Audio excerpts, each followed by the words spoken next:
What do you want to be when you grow up, Olivia? An astronaut. I want to be a fashion designer. A basketball player. I want to be an actor. A doctor. A teacher. A chef. An artist. What do you want to be when you grow up? A mermaid. Do you know what a computer programmer is? Yeah, no. No. No. I think it's something that has codes and is able to decode a mystery. I think that they... Wait, what? Computer programmer? No.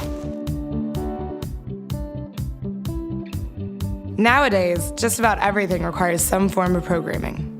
So, what is it? Programming is basically explaining to a computer what you want it to do for you. When you're programming, you're teaching possibly the stupidest thing in the entire universe, a computer, how to do something. Programming is one of the only things in the world that you can do where you can sit down and just make something completely new from scratch, whatever you want. It's really not unlike kind of playing an instrument or something, or playing a sport. It starts out being very intimidating, but you kind of get the hang of it over time.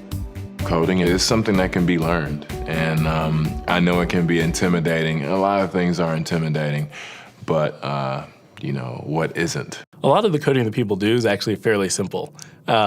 It's more about the process of breaking down problems than sort of coming up with complicated algorithms as people traditionally think about it. Well, if it's fairly simple, why aren't there more of us doing it? Over the next 10 years, there will be 1.4 million jobs in computer science, and only about 400,000 grads qualified for those jobs. That's a shortage of 1 million people. So, how do you start?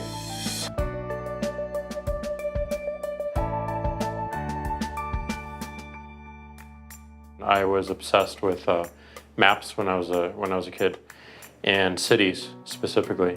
So I taught myself how to program. I had a very clear goal of what I wanted to do, which is to see a map of the city on my screen and play with it. Put things on the map, move things around the map. See what was happening in the city, how it worked, how it lived, how it breathed. The best early thing was actually using software to decide when the classes in my school would meet, and that put me in a position to decide which girls were in my class. The first program I wrote asked things like, what's your favorite color? Or how old are you? I first learned how to make a green circle and a red square appear on the screen. The first time I actually had something come up and say, hello world, and I made a computer do that. It was just astonishing. When I finally learned a little bit of programming, that blank wall resolved into a bunch of doors, and you open them, and finally you start to open enough doors that the light comes in. And to me, a finished program is like a structure filled with light. All the corners are illuminated. You understand the structure of it.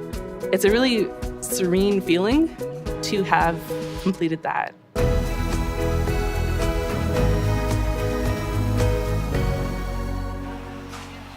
It took me some time to realize that creating things with your hands or creating code, creating programs, is just a different way to express creativity.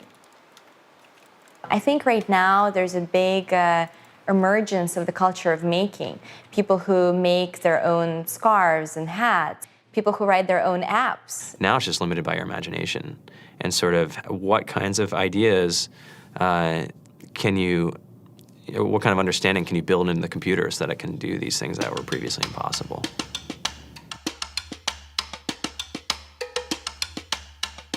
All great things are built in teams when you collaborate with other smart people. You're testing your ideas, you're stimulating each other. That's what makes us successful. It's not some flash of brilliance by somebody who then codes 24 hours a day for 3 weeks. It's what happened. The magic happens when we're all on the same page, collaborating and building something together. There's a much greater need in the world for engineers and people who can write code than there will ever be supply. And so we all live these very charmed lives. To get the very best people, we try to make the office as awesome as possible.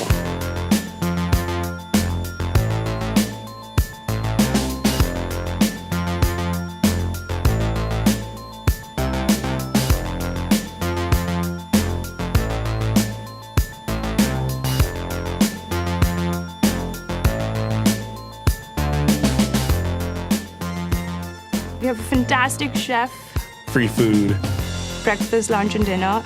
free laundry, snacks, even places to play and video games and scooters.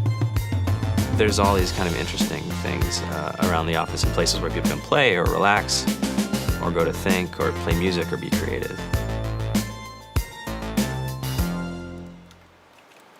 I went on the Bureau of Labor Statistics for the United States, and there's about a third of the pie that's all the things you would expect. It's, they're working in the government, they're working in typical technology jobs. But then, like, the rest of the pie, and it was the majority of the pie, just split down into these little teeny slices of every industry imaginable. And what it is, computers are everywhere. You want to work in agriculture? Do you want to work in entertainment? Do you want to work in manufacturing? It's just all over.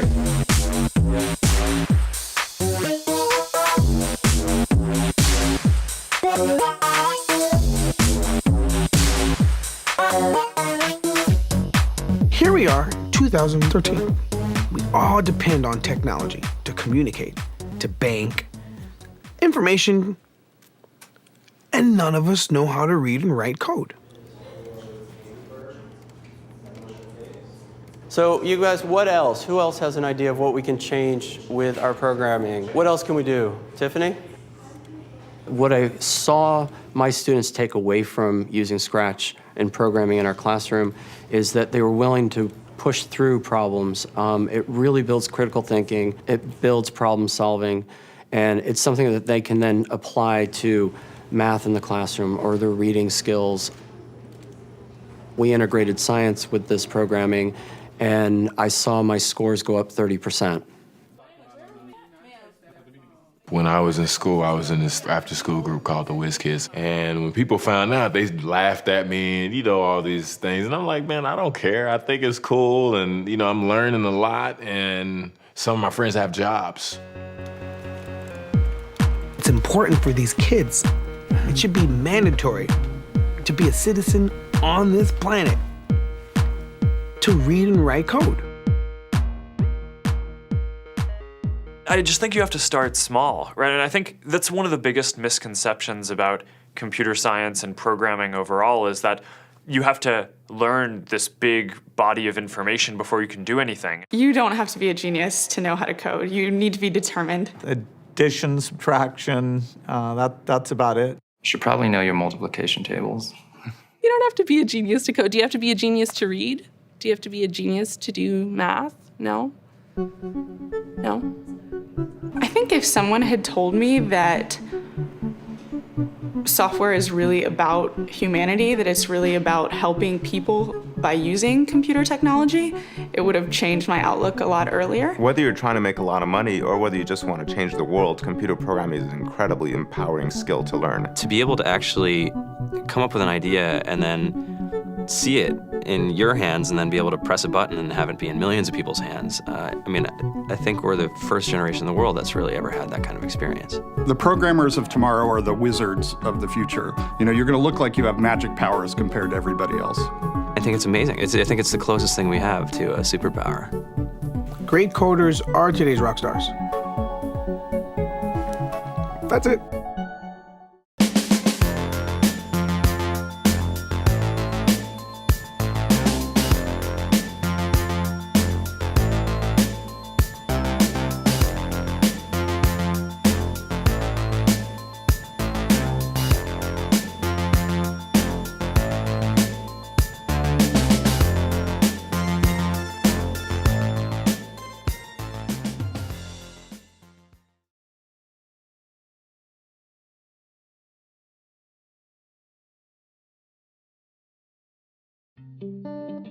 I was 13 when I first got access to a computer. My parents bought me a Macintosh in 1984 when I was 8 years old. I was in 6th grade. I learned to code in college. Freshman year, first semester, intro to computer science. I wrote a program to play tic-tac-toe. I think it was pretty humble beginnings. I think the first program I wrote asked things like, what's your favorite color?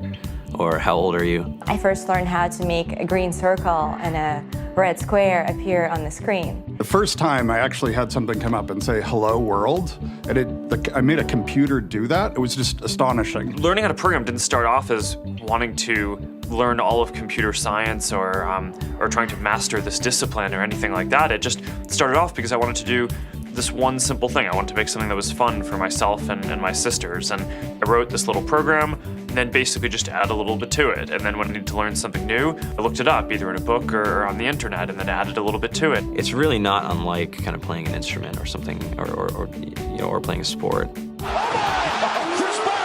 It starts out being very intimidating, but you kind of get the hang of it over time. Coding is something that can be learned, and I know it can be intimidating. A lot of things are intimidating, but what isn't? A lot of the coding that people do is actually fairly simple. It's more about the process of breaking down problems than sort of coming up with complicated algorithms as people traditionally think about it.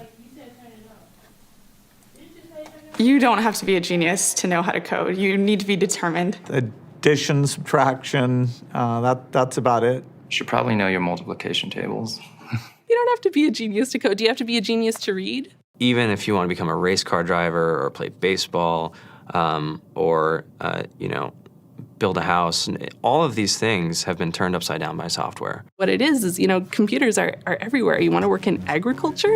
Do you want to work in entertainment? Do you want to work in manufacturing? It's just all over.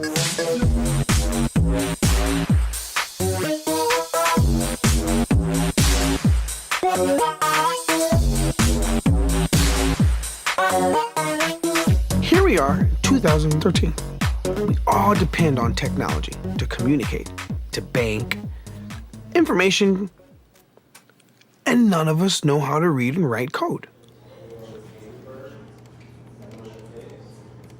When I was in school, I was in this after-school group called the Whiz Kids. And when people found out, they laughed at me and, all these things. And I'm like, man, I don't care. I think it's cool. And, I'm learning a lot. And some of my friends have jobs. Our policy is literally to hire as many talented engineers as we can find. The whole limit in the system is just that there just aren't enough people who are trained and have these skills today. To get the very best people, we try to make the office as awesome as possible.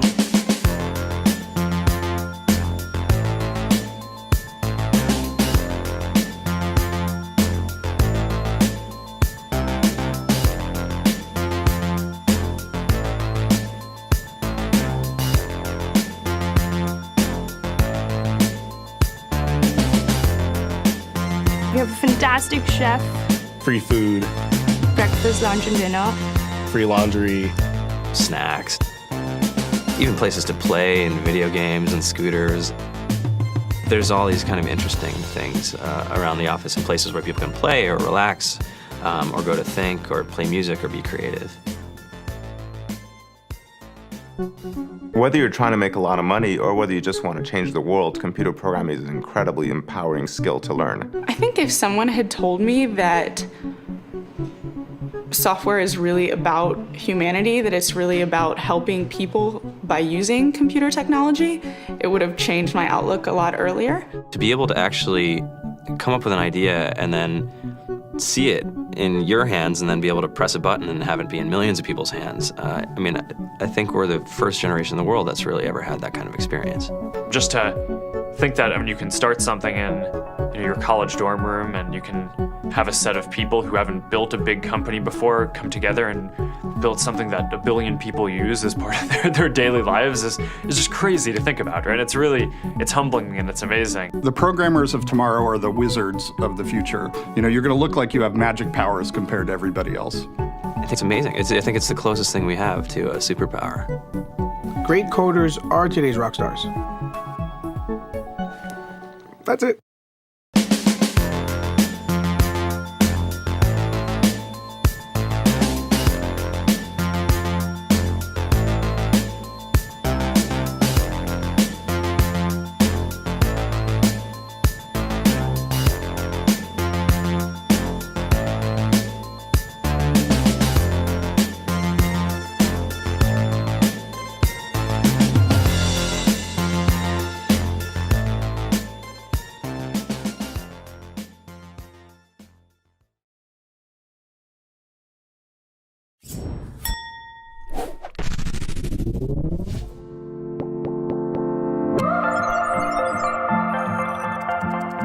And this is really a magic era for software. We can use computers now to simulate so many different things.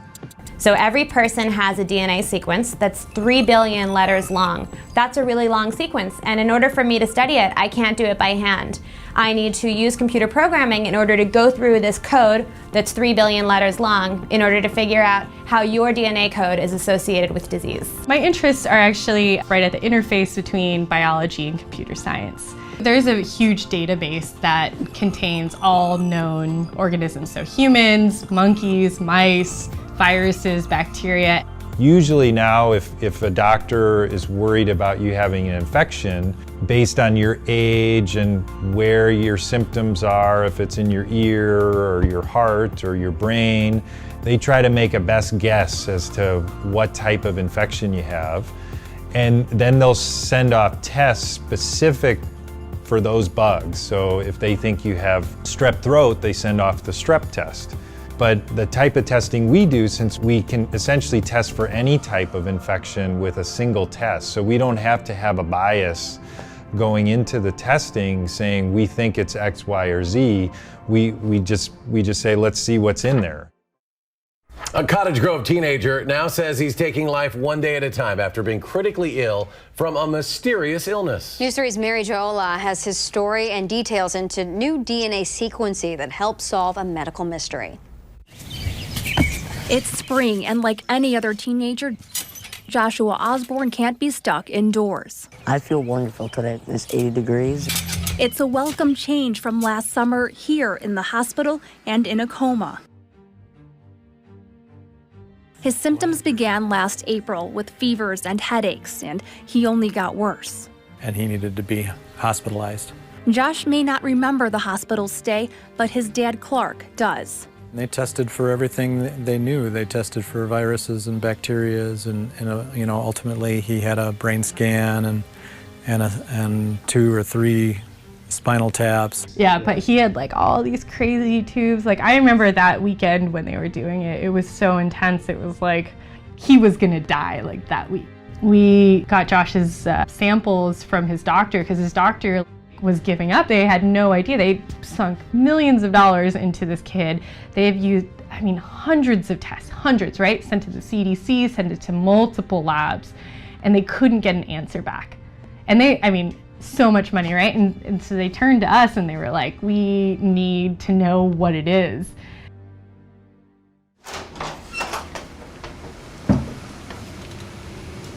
So this is where we have the gene sequencers. We got a small amount of Josh's cerebrospinal fluid, which is the fluid that bathes the brain. With very powerful computer algorithms, we took out all the human sequences that were present in the data and then searched all the non-human sequences that we got against a giant database that contains gene sequences of all known organisms. And very quickly we saw that the sequences were all for a particular organism that Josh likely contracted when he visited Puerto Rico about 9 months before. And fortunately, that organism, it's a bacterium, and there's a very straightforward treatment for it, penicillin. The doctor gave him the drugs, that same day, and he was fine like 24 hours later. Well, I can tell you that I'm happy to be alive, and that I have dreams, and I'm looking forward to accomplishing them. Data analysis is changing all medicine. It's not just changing how diseases are diagnosed. Data is changing how we discover cures to diseases. And even after a cure is known, data is used for delivering medicine to patients. For example, to fight polio in Africa by distributing vaccines to everybody who needs it. The magic of polio is finding all the kids and getting them to have the vaccine 3 times. Damn. And so we're taking satellite photographs and using visual analysis to figure out what the population is. And so we can look and see if we're giving out a certain amount of vaccine, are we really reaching all the kids? And amazingly, what we found is that on the boundaries between political areas, there's various settlements that one group thought what the other group was taking care of. We also can take the phone now that has the GPS tracking, and when they come back at the end of the day, plug it in and see where they've been every minute. And that's making all the difference, because just getting coverage up from 80% of the kids to 90% of the kids, that's the difference between success and failure. And literally the software that lets us look at the movements of the teams, looks at the satellite maps, gathers all the statistics together and tracks this thing, that's what's going to make this the second disease we can never get rid of. So systems thinking and the magic of software are really at the center.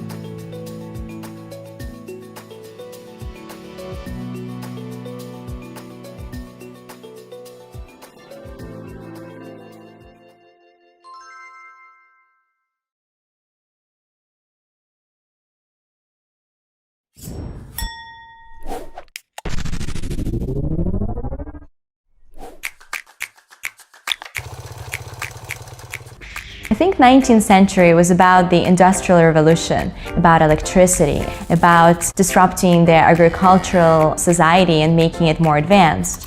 The 20th century was about physics and engineering to do more things easier in our everyday life, from refrigerators to washing machines. How convenient. And the 21st century is definitely the digital age. It's the internet.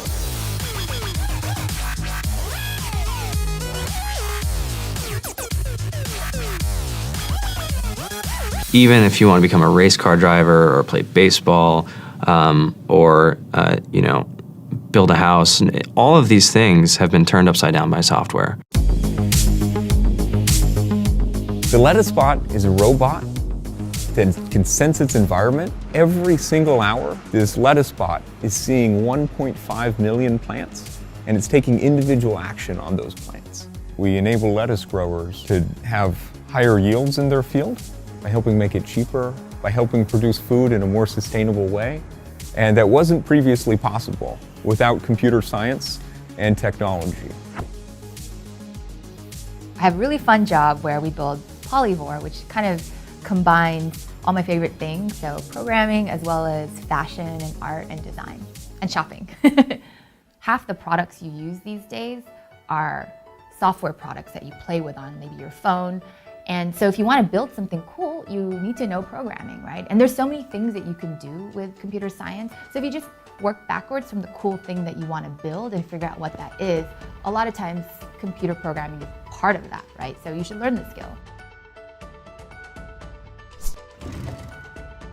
It's really exciting right now. The technology that we're developing right now is going to be used by your doctor in the next decade. When you come into the office and you're sick, the doctor is going to be like, all right, spit in this cup. And I will put it into this magic machine, which is a sequencer, and in an hour I can tell you what you have or what's wrong with you. So if we're looking for a new virus, for example, we'll download a database of all the viruses that are known, and we'll search for our sequence of interest against a whole database of all viruses. So you still need somebody to analyze the data. The computer is not smart enough yet. Our software helps people save energy and thereby reduce their carbon emissions. To date, we've saved over 8 terawatt hours, which is the equivalent of about 1.1 million cars on the road. When you're forecasting the wind, there's so many different parameters that go into it. It would be impossible for a human to sit down and do all those calculations. We need a computer model in order to forecast it.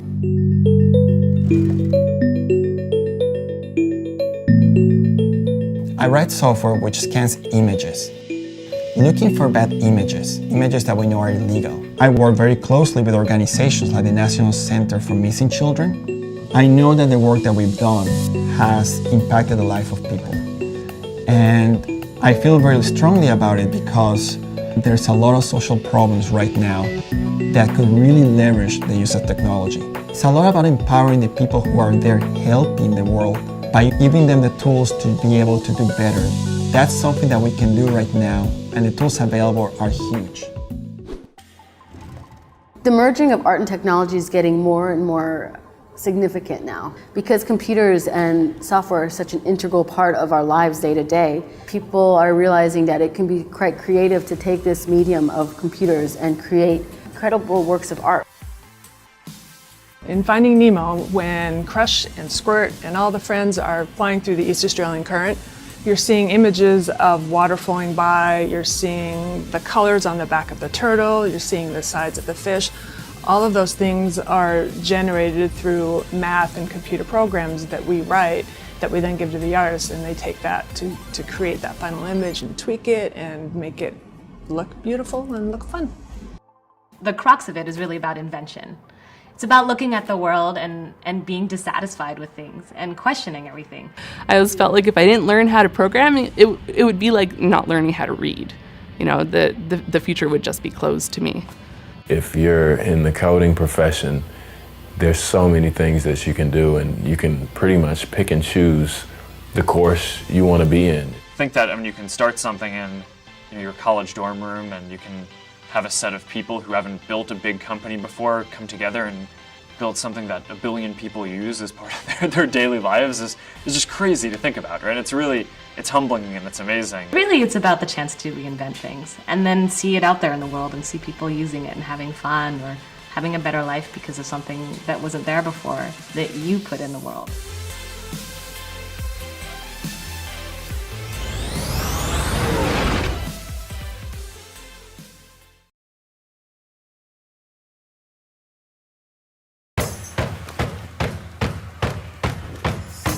Hi, I'm Leah. And I'm Tanya. And we're lucky enough to be studying computer science. Hi, I'm Tanya. We think it's terrible that 90% of schools don't teach it. They definitely didn't offer it at my high school. Thanks. So we're trying to make this video to show that anybody can learn. We want to get 10 million students to do the Hour of Code. Hour of Code. Hour of Code. The Hour of Code. Hour of Code. Hour of Code. Hour of Code. The Hour of Code. How do you get him to get to the sunflower? He needs to do some actions. I got it.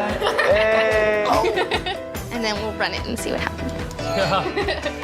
Amazing. There we go.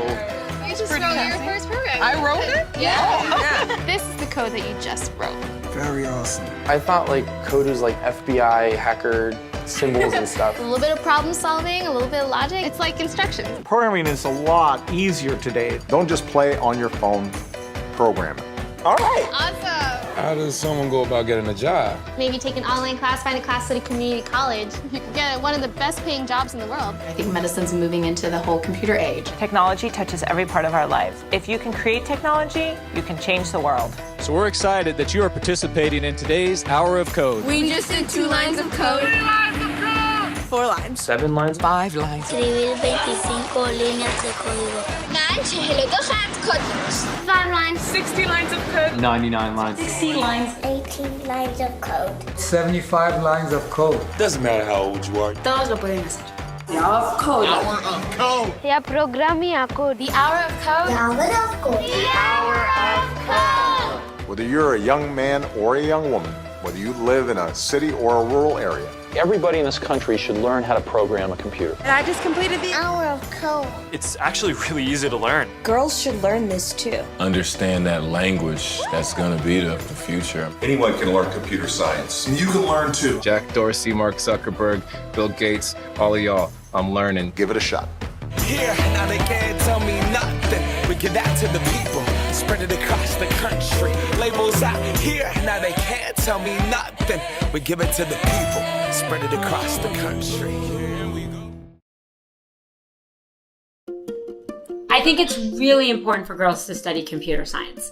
I think for a long time, the world thought that some things were for boys and some things were for girls, and everyone understands now that boys and girls can have equal opportunity. If we could just, support girls and give them that initial encouragement, that we can start balancing the skills, and then we won't even have to play with the equation because it will just be a natural flow. To be able to code gives you the freedom to build anything.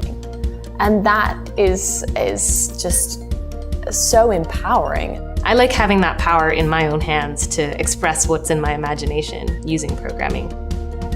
Just the experience of programming gives you access to a new method of thinking. Everything becomes the steps that you can take towards a solution, and that is just extremely valuable. You know, it's one thing to use software. It's a totally different thing to get to change how the software you use actually works. Yeah, all of my favorite memories from computer science are actually programming together with teams. I mean, I don't think CS is a solo thing. I mean, nothing is. If you want to build something amazing, you usually have to do it in a team, and CS is no different. You all live in a time where expressing yourself, learning about different people, making a business, and a real difference in your communities is all totally possible. With computers, it's right at your fingertips. It's not about being a girl or being a boy. It's about being talented. Computer science needs more talented people who are not afraid of being creative and making the world a better place. Jump into it, learn, just try and take one class, give it 1 hour. It's amazing what you can learn in 1 hour. And that's what's so exciting about Hour of Code. All of you were able to participate from all parts of the country, at all ages, from all different backgrounds, and that's what will create the right opportunities for everyone. Every girl deserves to take part in creating the technology that will change our world and change who runs it. I challenge girls in every single country to learn 1 hour of code. Technology touches every part of our lives. So if you can change technology, you can change the world.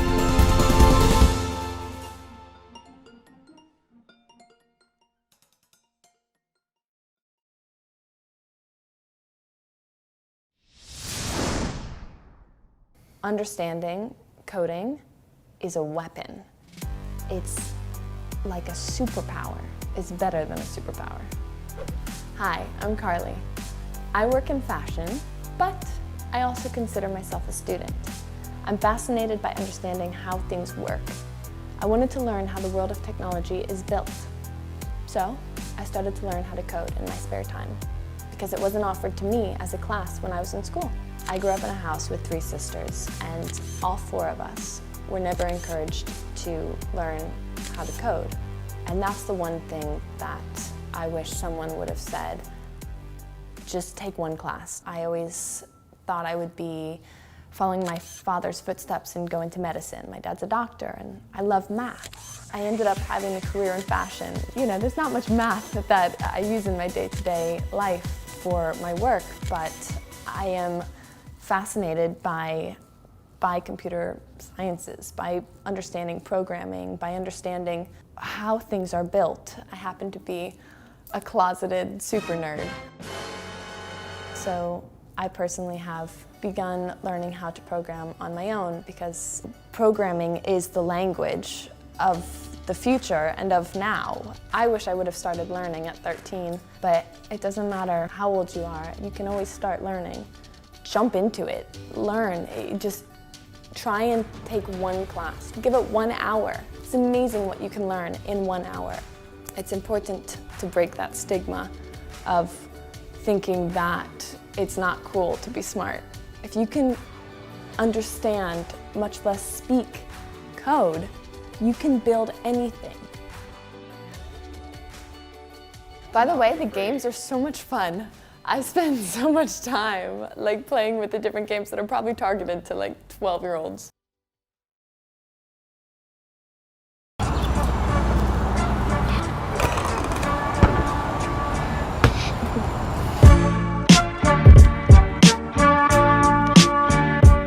My name is Luna Ruiz. I am a senior in high school and I live in New York City. I was one of those kids that my mom would tell me, don't touch the fire.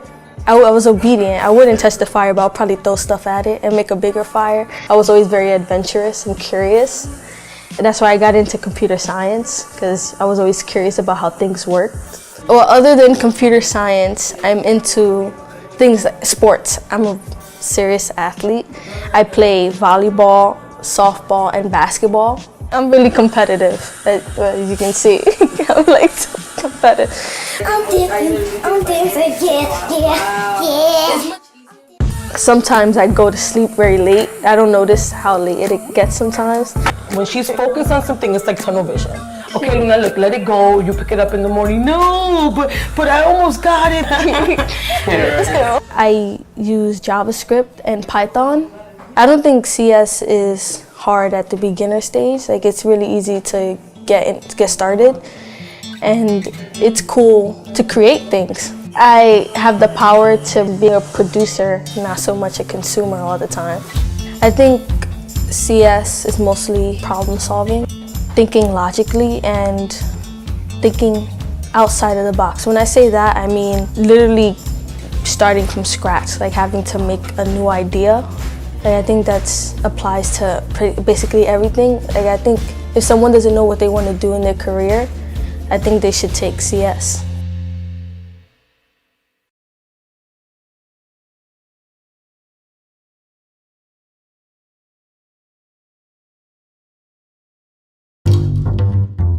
I'm a software engineer at Instagram. I work on the Android app for Instagram. Do you want me to say that all in one sentence? Instagram is just a good product. It's just something very user-facing and it's like very dear to people's hearts. I always liked gadgets. Other than that, like, I hate coding. Didn't enjoy it at all, so I was like, I'm not gonna do this for life. Like, there's no way I'm gonna do this in college. I just passed it barely, you know. It was just text on a screen. There were no pictures, there were no graphics. Like, I just didn't get it. Like, how is this text making the computer do this? I started enjoying coding after college when I started doing marketing, and they needed a website to be built, and so I just ended up coding, like learning how to do a website that way, and then I redid it multiple times and then learned about like UI and interaction design. I would just do it day and night. I just spent hours and hours at this computer trying to fix things and like get things to work because it's so much fun.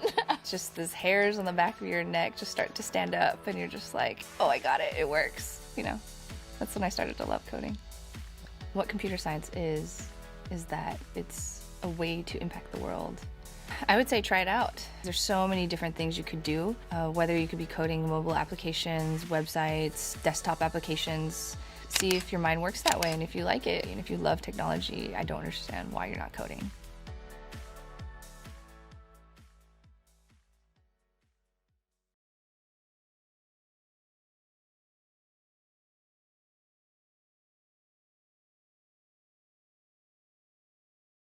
I got my first computer when I was in 6th grade. It just unlocks all these different possibilities. We live in this time now where by solving relatively basic problems, you can improve millions of people's lives, and it's really inspiring. So I like going for walks around. I mean, it's California, right? So it's beautiful. And there are these few kids who they'd ride their bikes, and every day when I'd walk by this one guy, he'd ask me, he'd just like yell questions, like, "Hey, Mr. Zuckerberg," like, Mr. Zuckerberg, what? I want to learn how to program. What should I do? And a few days later, I'd come back and he'd be like, all right, I got the developer kit. And my mom says I can get it.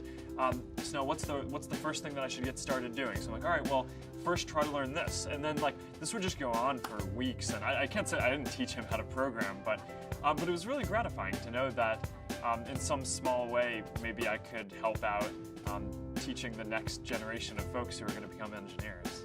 When I think about what we're going to be teaching in schools 5, 10, 15 years from now, I definitely think that computer science, or at least basic programming, is going to be as important of a skill as being able to do basic reading and writing.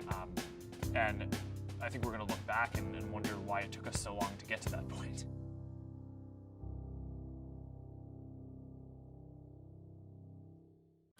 I started playing basketball, tennis, football. Fútbol cuando era un niño. Getting really good at something isn't easy. It takes persistence and hard work. It takes years of commitment. Success isn't just about training your body. It's also about training your mind. Your body and brain get stronger when you push yourself. I didn't always know I'd be a basketball champion. Non sai mai cosa ti riserva il futuro. Os futuros campeões serão os criadores. Aquellos con el talento para cumplir su sueño. Kung abot ang imaginado futuro. ¿Qué quieres crear? ¿Qué vida puedes cambiar? If you can dream it, you can do it. You can bring any idea to life. It's not going to be easy. It takes time and determination like anything else. You'll make mistakes, you'll get better. You'll get stronger, and you'll succeed. Push yourself. Push yourself. push yourself. Push yourself. Oh, respect.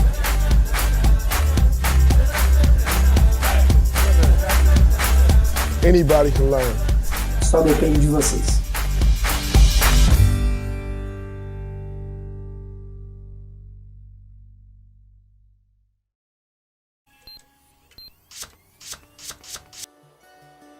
So, what grade are you in?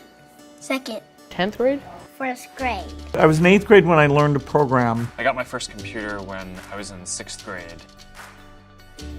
What gets me excited is being able to fix people's problems. You can express yourself, you can build things from an idea. Computer science is the basis for a lot of the things that college students and professionals will do for the next 20 or 30 years. I like programming because I like helping people. I get the opportunity to build something that's going to make people's life easier. I think it's the closest thing we have to a superpower. Getting started is the most important part. I'm a beginner myself, and I want you to learn with me.